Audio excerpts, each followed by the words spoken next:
갑자기 숨이 턱 막히고 가슴이 조여오면서 이러다가 당장 죽어버릴 것만 같은 느낌. 평상시에 일상생활 잘 하시다가 갑자기 공황발작을 경험해보신 분들이 많으실 겁니다. 너무 놀라서 증상들을 검색해보니까 공황장애 자율신경계 실조증이라는 단어가 나오는데 뭔 소린지는 하나도 모르겠고, 그렇다고 해서 인터넷에서 추천하는 정신과에 선택하기는 쉽지가 않습니다. 솔직히 정신과라고 하면 뭔가 정신적으로 큰 문제가 있는 사람만 가야 될 것 같고 그런 이미지가 떠오르잖아요. 거기다가 가게 되면 어떤 방식으로 예약을 해야 되고 어떻게 찾아야 되고 돈을 얼마나 내야 되고 진료는 어떤 방식으로 되는지, 혹시나 정신과 약을 먹게 되면 얼마나 먹어야 되는지, 이런 모든 것들이 궁금하신 분들이 굉장히 많을 거라고 생각해요. 저도 똑같았습니다. 18살 때 갑자기 공황장애 진단 받았어요. 정말 갑자기요. 그래서 놀란 마음에 열심히 인터넷에 검색해봤는데요. 자율신경계 실조증, 공황장애, 그리고 정신과 이런 키워드가 나왔습니다. 그때 저 또한 아까 말씀드린 것처럼 진짜 정신과 가야 되나? 혹은 가도 되나?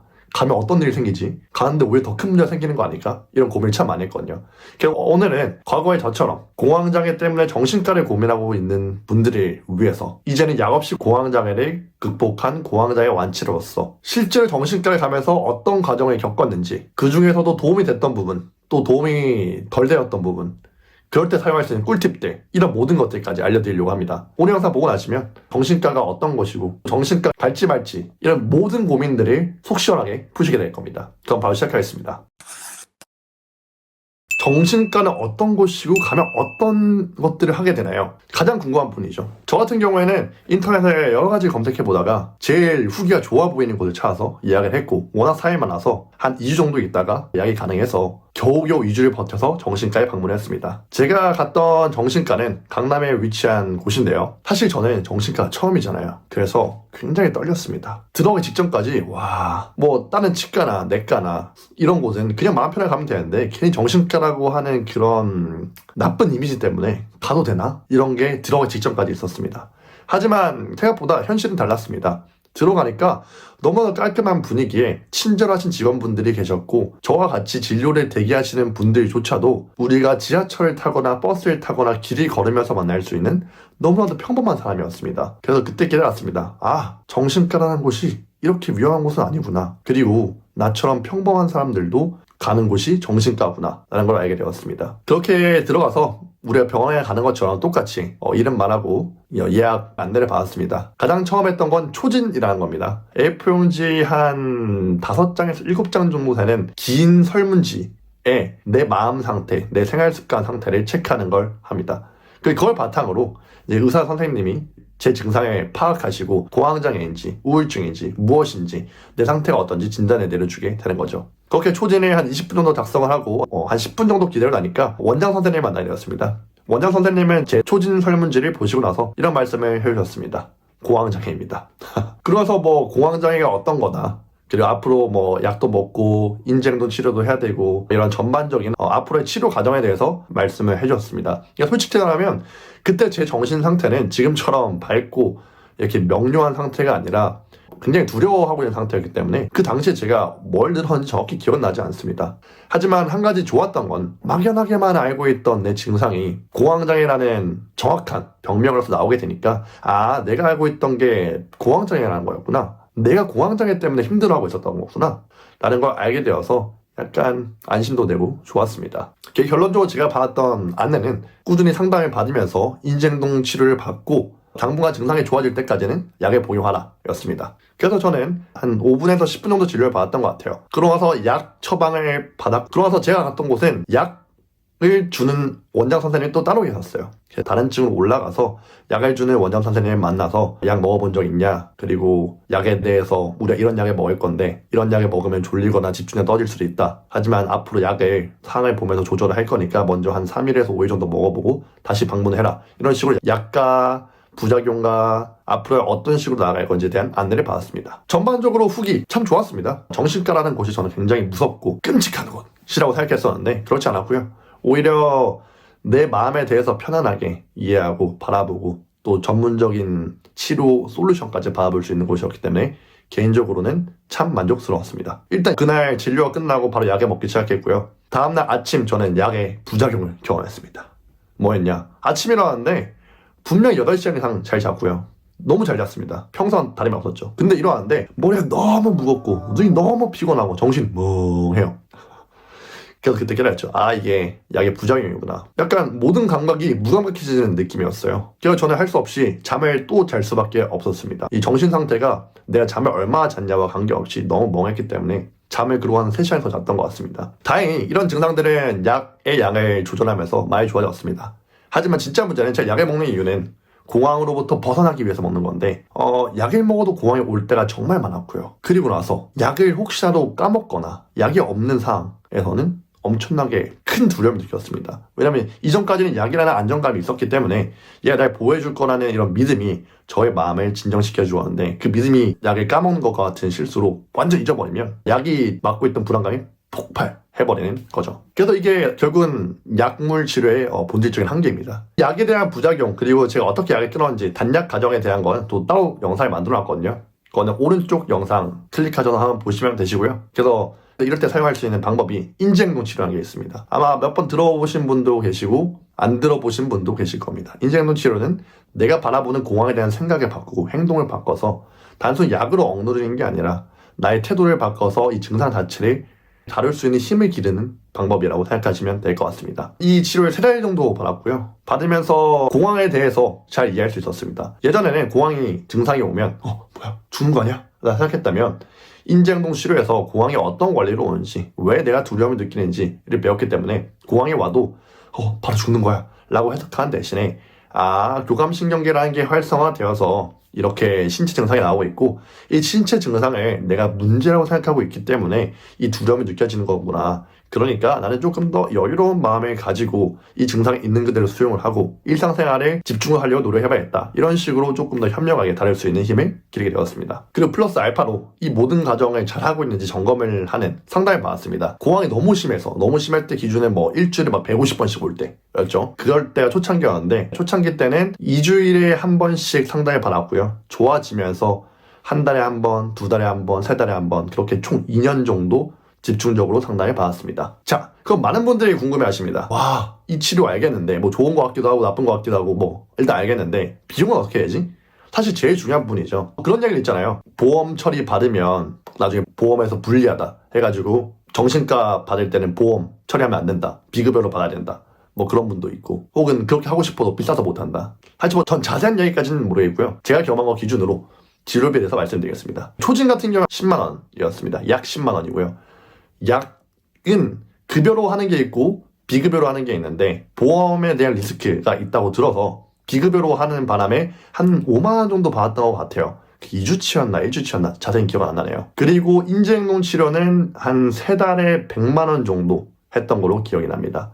그리고 전 그 외적으로도 명상 이런 것들 썼는데 명상 클래스 같은 경우도 한 100만 원 정도 했던 걸로 기억이 나고요. 그 외적으로 아까 말씀드렸던 상담 같은 경우에는 평균적으로 한 45분 정도 진행을 하고 비용은 7만 원 정도였습니다. 물론 이거는 여러분이 어떤 병원에 가시느냐 그리고 요즘 또 물가 계속 오르고 있다 보니까 제가 갔던 시점에 비해서 또 물가가 더 올라서 비용이 더 비싸질 수도 있습니다. 실제 가격은 천차만별이겠지만 대충 제가 경험한 건 이 정도니까 여러분이 정신과를 가시더라도 이 정도쯤은 낼 수 있겠다. 그 정도로 생각하시면 좋겠습니다. 또 이런 게 궁금하실 겁니다. 공황장애 때문에 병원에 갔다 왔고 지금은 공황장애를 완치한 사람으로서 공황장애 환자가 병원에 가는 게 얼마나 큰 도움이 되었느냐라고 물어보신 분들이 있더라고요. 그것 때문에 병원에 갈지 말지 고민하시는 분들도 굉장히 많고요. 솔직하게 말씀드리겠습니다. 병원은 가시는 게 좋습니다. 왜냐면 첫 번째 저도 코칭을 하고 전자책을 통해서 공황이 왔을 때 대처법을 알려드리고 있는 입장이긴 하지만 이 모든 것들이 가능하려면 기본적으로 내가 공황장애라는 전제가 있어야 돼요. 전문가 입장에서 정말 의학을 제대로 공부한 사람 입장에서 공황장애 진단을 내린 상태여야지 그 말은 즉슨 내 몸에 문제가 없는데 스트레스와 같은 마음의 원인으로 인해서 신체 증상이 나온다 라는 진단과 확실한 증거가 있는 후에 다른 치료나 노하우를 적용해볼 수 있기 때문에 일단 첫 번째는 병원에 가는 게 너무 중요합니다. 결국 앞으로 어떤 식으로 공황장애 극복해 나갈지를 결정할 수 있는 초입을 결정하는 게 병원의 진단이기 때문에 병원에 가는 걸 적극적으로 추천드립니다. 그리고 사실 공황 증상이 너무 심할 땐 그때 너무 힘들어서 다른 사람의 말들 하나도 안 들어옵니다. 그때는 약으로라도 도움을 받아야 된다 생각합니다. 저도 알고 있습니다. 약이라는 게 본질적인 치료를 안 해주고 본질적인 거 냅두고 그냥 의도적으로 증상만 억제한다는 걸 잘 알고 있습니다. 하지만 세상에는 절대적으로 좋은 것도 없고 절대적으로 나쁜 것도 없다고 봐요. 내가 너무 힘들어서 미칠 것 같은데 뭐라도 해야 되지 않을까요? 그럴 때는 약에 대한 부작용이 없는 사람 기준이라면 병원에 가서 고황장애 진단을 받아서 내가 고황장애인 것도 확인하고 약을 먹어서 일시적으로 내가 숨을 고를 수 있는 시간을 가지는 게 너무나도 중요하다고 생각이 듭니다. 하지만 그렇다고 해서 병원을 진짜 추천하느냐 안 하느냐 당연히 추천합니다만 이 점을 알고 가셨으면 좋겠습니다. 병원이 모든 것을 해결해 줄 순 없다입니다. 병원은요 고황장애를 진단해주고 고황장애를 의학적인 관점에서 설명을 해주고 내가 그것으로부터 안정을 찾을 수 있도록 의학적으로 도와줍니다. 이 의학적이라는 단어를 제가 반복적으로 사용하는 이유는 공황을 극복한 완치자 입장에서 의학적으로만 접근하는 거는 한계에 있다는 걸 배웠기 때문입니다. 저도 고황장애 때문에 너무 힘들어서 종교도 없는 사람이지만 바닥에 무릎을 꿇고 무슨 기도를 했던 적도 있습니다. 제발 한 번만 고황장애 벗어나게 해주세요. 그런데 말이죠. 이 의학적인 접근, 여기서 말하는 의학적인 접근이란 고황의 증상이 심해졌으니까 약으로 억누르고 혹은 아까 잠깐 말씀드린 것처럼 공황장애는 교감신경계라는 게 활성화돼서 신체 증상이 만들어지고 그러니까 크게 걱정할 거 없다라는 이런 의학적 지식을 아는 것도 도움이 되지만 사실은 공황이 온 이유는 내가 쌓아놓은 스트레스, 해소되지 못한 스트레스가 너무 많이 쌓였을 때 찾아옵니다. 그래서 의학적인 도움도 받으면서 내면을 돌아보는 작업이 반드시 필요합니다. 내가 평상시에 어떤 태도로 인생을 살아왔고 일상들을 보내왔고 내가 어떤 것 때문에 힘들어하고 있었고 나 자신이 힘들게 하는 습관들은 어떤 게 있었는지 이런 것들을 되돌아보면서 전반적으로 관리가 필요합니다. 그러니까 병원에 가는 건 좋은데 병원에만 의존을 하면 고환의 극복은 쉽지 않을 수도 있다라는 이야기를 드리는 겁니다. 그래서 고정 댓글에 달아놓을 건데요. 제가 만든 영상 중에 고환할 때 숨이 당장 막혀가지고 막 가슴 쪼여오고 이럴 때 사용할 수 있는 방법에 대해서 제가 만든 영상인데요. 그 영상에서 하는 이야기가 똑같습니다. 의학적인 관점에서 혹은 신체적인 관점에서 공황에 왔을 때 사용할 수 있는 방법들 있죠. 근데 그것만으로 고황장애 극복을 하기는 힘들다는 이야기를 전 똑같이 드렸어요. 다른 영상에서도요. 왜냐하면 자세한 내용을 보실 분들은 고정 댓글에 있는 영상 보시면 아시겠지만 아주 간단하게 설명드리면 증상 자체를 억누르거나 증상 자체의 관점을 바꾸는 것만으로는 그 근본적인 원인을 해결하지 못하기 때문에 증상 자체를 만들었던 내 속에 해소되지 않은 스트레스를 마주하고 생활습관, 마인드셋, 인생에 대한 태도 전반적인 걸 바꾸는 게 필요합니다. 이 내용이 조금 더 궁금하신 분들은 고정 댓글 눌러서 한번 보시고요. 그리고 지금까지 이 나름대로 긴 영상을 보신 분이라면 고황장애로 충분히 고통을 많이 받고 계신 분이라 생각이 듭니다. 그 정도가 아니면 이 영상 끝까지 안 봤겠죠. 그런 분들 같은 경우에는 정신과라는 곳이 너무 위험하고 가면 안 되는 곳이 아니기 때문에 한번 가셔서 진단을 받고 또 전문가의 의견도 들어보시라 라는 이야기까지 드리고 싶고요. 만약에 가려고 하는데 어떤 병원에 가면 좋을지 모르겠다. 좋은 병원 고르는 팁 알려달라. 좋은 상담사 고르는 팁 알려달라. 이런 것도 궁금하실 수도 있을 것 같아요. 실질적으로 병원에 가서 병원을 고르고 본격적인 치료를 받으시려면요. 그런 내용이 궁금하시면 댓글에 적어주시면 제가 다음 영상인 그 내용에 대해서 한번 촬영해보도록 하겠습니다. 제가 최근에 넷플릭스 하나를 봤습니다. 제목이 서울 자가의 대기업 다니는 김부장 이야기였습니다.